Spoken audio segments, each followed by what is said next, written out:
Sir నమస్తే అండి, ఏం చేస్తుంటారు? నేను బిజినెస్ చేస్తాను, పేపర్ బిజినెస్ చేస్తాను. Yes. ఓకే సార్, ఇప్పుడు కూటమి ప్రభుత్వం అధికారంలోకి వచ్చింది. ఇప్పుడు 20 months కంప్లీట్ అయిపోయింది. అసలు పరిపాలన అనేది ఎలా ఉందంటారు? ఇంత ముందు 10 రూపాయలు ఖర్చు అయితే ఇప్పుడు 12 రూపాయలు అవుతుంది. ఏది గవర్నమెంట్ ఆఫీసులలో ఎవ్వరు పని చేసేవాళ్ళు లేరు. మరి గవర్నమెంట్ ఆఫీసులో ఒక కాగితం ఇక్కడి నుంచి పక్క టేబుల్కి వెళ్ళాలంటే మనం వెళ్తేనే అవుతుంది, డబ్బులు ఇస్తే అవుతుంది. ఇలా డబ్బులు ఇవ్వకపోతే నువ్వు ఎన్నాళ్ళు అంతే ఉంటుంది, ఏ కదిలే ప్రసక్తే లేదు. ఇంతకుముందు 10 రూపాయలు అయింది, ఇప్పుడు 12 రూపాయలు అయింది. ఇంకా రేపు గవర్నమెంట్ మారితే మళ్ళీ 15 రూపాయలు అవుద్ది. పెంచడమే, తగ్గటం ఎవ్వరు లేరు. కంపల్సరీగా ఏమి లేదు. నేను 30 సంవత్సరాల నుంచి తెనాలి వెళ్తాను, బస్సుకి వెళ్తాను నిదానంగా. ఇప్పుడైతే ఆడవాళ్ళు నెట్టి పారేస్తున్నారు, నెడుతున్నారు కింద. ఇంకేం చేస్తా, చిన్నగా ఆటోలకు వెళ్తాం. గవర్నమెంట్ పాలసీ ఏంటంటే వాళ్ళు ఆర్టీసీ వాళ్ళు యాడ్ ఇస్తారు అనమాట. ప్రయాణం చాలా సుఖంగా ఉంటుంది, ఆటోల మీద డేంజర్ ఉంటుంది అంటారు. ఆటోలు ఎక్కుతావు, ఏం చేస్తావు? ఆటోలో ముందు డ్రైవర్ ఏడ సైడ్ కూర్చుంటాడు, ముందు 2, వెనక మధ్యలో 6, వెనక 3, మొత్తం మనం చేసేదేం లేదు, మెలకుండా ఉంటామే. అది అంటే ప్రభుత్వం వచ్చిన తర్వాత అవినీతి పెరిగిపోతుంది అంటారు మీరు? అని నేను అన్నా. ఈ గవర్నమెంట్ మారిన తర్వాత ఇంకో గవర్నమెంట్ వస్తే మళ్ళీ వాళ్ళదే. ఇది రూపాయి ఖర్చు, 2 రూపాయలు ఖర్చు అవుతుంది, పెరుగుతూనే ఉంది. అధికారుల్లో మార్పు రావాలంటారు. అధికారులు మార్పాలంటే ఇప్పుడు మనం గట్టిగా మాట్లాడామనుకోండి, ఎవరన్నా ఎమ్మెల్యే మామూలుగా అయితే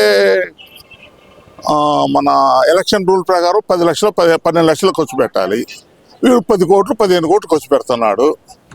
15 కోట్లు ఖర్చు పెట్టాడు కదా, మనం వెళ్ళి ఉన్న గవర్నమెంట్ అడుగుతాము, పిలుస్తాడు పాపం. ఉన్న సీఎంగా ఎవరుంటే వాళ్ళు పిలుస్తారు. ఏందని అడిగితే, ఏందండి మీరు చెప్పేది, నీకే కదా ఇచ్చింది 10 కోట్ల రూపాయలు 2 కోట్లు ఇచ్చింది అంటాడు. ఏం మాట్లాడరు. ఒకళ్ళని అంటాం కాదు, ఏ గవర్నమెంట్ అయినా ఇదే జరుగుతుంది. దీన్ని ఆపాలంటే ఎవడి వల్ల కాదు. ఇప్పుడు కూటమి ప్రభుత్వం అధికారంలోకి వచ్చిన తర్వాత 20 నెలల్లో రాష్ట్రంలో సంక్షేమం లేదు, అభివృద్ధి లేదు అంటున్నారు. నిజమేనది? అభివృద్ధి జరుగుద్ది. అభివృద్ధి జరగకపోతే వాళ్ళకి రాదు కదండి. ఇవాళ రోడ్డు వేసాడు, రోడ్డు మరి అది 4 సంవత్సరాలు పోద్ది కదా, ఎవరు డబ్బులు వాళ్ళకి వస్తాయి. ఖచ్చితంగా అభివృద్ధి జరుగుద్ది. దాని మీద నాకు ఒక విధంగా చెప్పాలంటే, నేను అంతకుముందు రోడ్డుకి వెళ్తే నాకు బాగా నడువులు నొప్పి వచ్చింది. ఇప్పుడు ఆ నడువులు నొప్పి పోయింది, ఎందుకంటే రోడ్లు బాగున్నాయి. దాని మటుకు నేను అప్రిషియేట్ చేస్తాను ఉన్న గవర్నమెంట్. ఇంతకుముందు గవర్నమెంట్ రోడ్డే లేదు, ప్యాచ్ వర్క్ లేదు, అంతా జరిగింది. అది మరి పేద ప్రజలకు అందాల్సిన సంక్షేమం అందట్లేదు అంటున్నారు కదా, అందులో వాస్తవం లేదంటారు? మనకేం తెలుసు అండి, అది మనం చెప్పలేము, అది కరెక్ట్గా మనం ఎనాలి చేయలేము. ఏంటంటే ఇప్పుడు సంక్షేమం జరుగుద్ది, అప్పులు భారీ ఎత్తున తెస్తున్నారు, భారీ ఎత్తున తెచ్చి వీళ్ళకి ఇస్తున్నారు, సంక్షేమం ఇస్తున్నారు. ఎందుకు ఇట్లేదు? పెన్షన్ 4,000 5,000. మరి ఆర్టీసీ ఉంది. యాక్చువల్ చెప్పాలంటే ఇలా ఆర్టీసీ ఫుల్ లాభాలు, మామూలు లాభాలు, భయంకరమైన లాభాలు అనమాట. ఈ 115% 110, అంటే 100 మంది ఎక్కే బస్సుకి 115 మంది 116 మంది ఎక్కుతున్నారు. ఇంతకుముందు అయితే 40%కి ఎక్కింది. గవర్నమెంట్ కానీ డబ్బులు కనుక వాళ్ళకి ఆర్టీసీ వాళ్ళకి ఇస్తే మంచి లాభాలు ఉన్నాయి. మరి గవర్నమెంట్ లాభమేమో కానీ. అంటే ఇప్పుడున్న పరిస్థితుల్లో గత ప్రభుత్వానికి ఈ ప్రభుత్వానికి మీరు గమనించిన ప్రధానమైన తేడాలు ఏమున్నాయంటారు? ఏం లేదు సార్, 10 రూపాయలు ఖర్చు అయితే ఇప్పుడు 12 రూపాయలు అవుతుంది.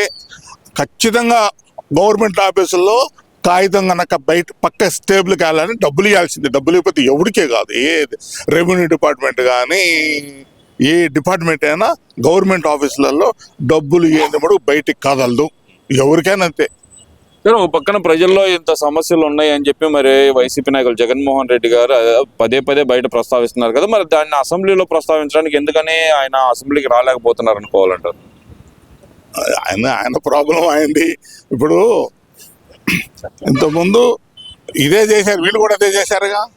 ఆయన ఏంటంటే చెప్పలేకపోతున్నాడు, సమాధానం చెప్పలేకపోతున్నాడు. ఇంతకుముందు ఆయన చేసింది రివర్స్ అవుతుంది కదా, ఇప్పుడు చెప్పలేడు, సమాధానం చెప్పలేకపోలేదు అంటారు. అంతే. అదేంటి సార్, అసలు బయట గంటల ప్రెస్ మీట్లు పెట్టేస్తున్నారు కదా, మరి అదే లోపలికి వెళ్ళి చెప్పొచ్చు కదా. మరి అది మనకి అంత నాలెడ్జ్ లేదు, దాని గురించి అంత నాలెడ్జ్ లేదు. మామూలుగా అయితే బయట మనకు గవర్నమెంట్ మారుతో మాకు తెలియదు. ఖచ్చితంగా ఇప్పుడు న్యాయ వ్యవస్థ మనకు తెలియదు కాదు, అసలు గందరగోళం ఉంటుంది. ఏదైనా అంతే ఉంటుంది. ఈ పరిపాలనా ఆఫీసర్లు ఇంతే, పొలిటికల్ లీడర్లు ఇంతే. లేదు, 3 వ్యవస్థలు మొత్తం నిర్వీణైపోయినాయి. రాష్ట్రంలో ప్రధానంగా అరాచకం పెరిగిపోయింది, రెడ్ బుక్ రాజ్యాంగం నడుస్తుంది అనేది చెప్తున్నారు కదా సార్. మరి ఏం రెడ్ బుక్ అంటారు, రేపు ఆయన బ్లూ బుక్ అంటాడు, ఇంకోటి తెస్తాడు బుక్. ఆయన వాళ్ళు ఎందుకు పెడతారు? ఇప్పుడు ఎవరు ఆగరండి. మన తమిళనాడు రాజకీయం కొన్నాళ్ళు వాళ్ళు, కొన్నాళ్ళు వీళ్ళు వస్తేనే వాళ్ళని గందరగోళం చేస్తారు, వాళ్ళు వస్తే వీళ్ళు గందరగోళం చేస్తారు. కుట్టుకోవటమే అంతే. ఏం లేదు, జనాలకు చేసేది ఏం లేదు. అప్పులు తెచ్చి 100 రూపాయలు అప్పులు తెస్తే వీళ్ళు 50 రూపాయలు ఇస్తారు. ఈడ ఆ 50 రూపాయలు అందరూ పంచుకుంటారు. 100% దాంట్లో తేడా ఏం లేదు. మరి జగన్మోహన్ రెడ్డి గారు ప్రజా సమస్యల మీద పోరాటం చేయడానికి పాదయాత్రకు వస్తాను 1 సంవత్సరంన్నర తర్వాత అంటున్నారు కదా, మరి దాన్ని ఎలా చూడాలంటారు? సార్, మనం ఎట్లుంటుందంటే, ఒకప్పుడు చంద్రబాబు గారు పరిపాలించినప్పుడు మనకి నచ్చలే, అప్పుడు జగన్ ఎన్నుకున్నాం. మళ్ళీ జగన్ పరిపాలించేటప్పుడు మళ్ళీ నచ్చలే, మళ్ళీ చంద్రబాబుని ఎన్నుకున్నాం. ఇది రొటేషన్ జరుగుతుంటుంది. ఏమి లేదు సార్, చొక్కా మారడం ఏం లేదు. సీసా పాత సీసా అదే సీసా, రంగు మారుతుంది అంతే. ఏం లేదు, అంతా ఒకటే.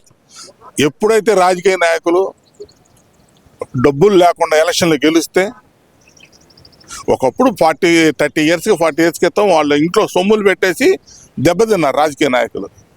ఇవాళ ఏముంది, ఇవాళ సంపాదన కోసం రాజకీయం వస్తున్నారు. 100% అంతే. అది ఏం జరగదు. అది అభివృద్ధి జరుగుద్ది. ఎందుకు జరగదు? అభివృద్ధి జరుగుతుంది. అభివృద్ధి జరగకపోతే వీళ్ళకి రాదు కదండి. ఇవాళ రోడ్ వేసాడు, ఆ రోడ్లో పర్సెంటేజ్ అందరికి పోవాల్సిందే కదా. మరి ప్రజల్లో పూర్తిగా వ్యతిరేకత వచ్చింది కూటమి ప్రభుత్వం మీద, అందుకే నేను ఎక్కడికి వెళ్ళినా వేలాదిగా జనం రోడ్డు మీదకి వస్తున్నారు అనేది జగన్మోహన్ రెడ్డి గారి వాదన. దాన్ని నమ్మొచ్చుంటారా? అది మనం చెప్పలేమండి. నేను ఆయన మీటింగ్ ఎప్పుడు వెళ్ళలేదు. ఎవరు వస్తుంటారు పోతుంటారు, మన పని మనం చూసుకుంటూ పోవటమే. ఇప్పుడు రాజకీయ నాయకులు వాడుతున్న భాష గురించి సార్ అసలు ఎలా చూడాలంటారు? గత 5 సంవత్సరాలు అలాగే ఉంది, ఇప్పుడు కూడా మళ్ళీ ఆ పాత రాజకీయ నాయకులు అలాగే మాట్లాడుతున్నారు. అసలు ఎలా చూడాలంటారు? అందరూ ఒకటేనండి, తేడా ఏం లేదు. గవర్నమెంట్ ఏందండి, వీళ్ళందరూ ఎవరండి? వీళ్ళంతా ఇంతకుముందు ఆ పార్టీ నుంచి వచ్చిన వాళ్ళు ఇటు తిరుగుతున్నారు కదా. అందరంటే ఏం లేదు, తేడా ఏం లేదు. రేపు వాళ్ళు వస్తే వీళ్ళని ఇబ్బంది పెడతారు, వీళ్ళు వస్తే వాళ్ళు ఇబ్బంది పెడతారు. తేడా ఏం లేదు.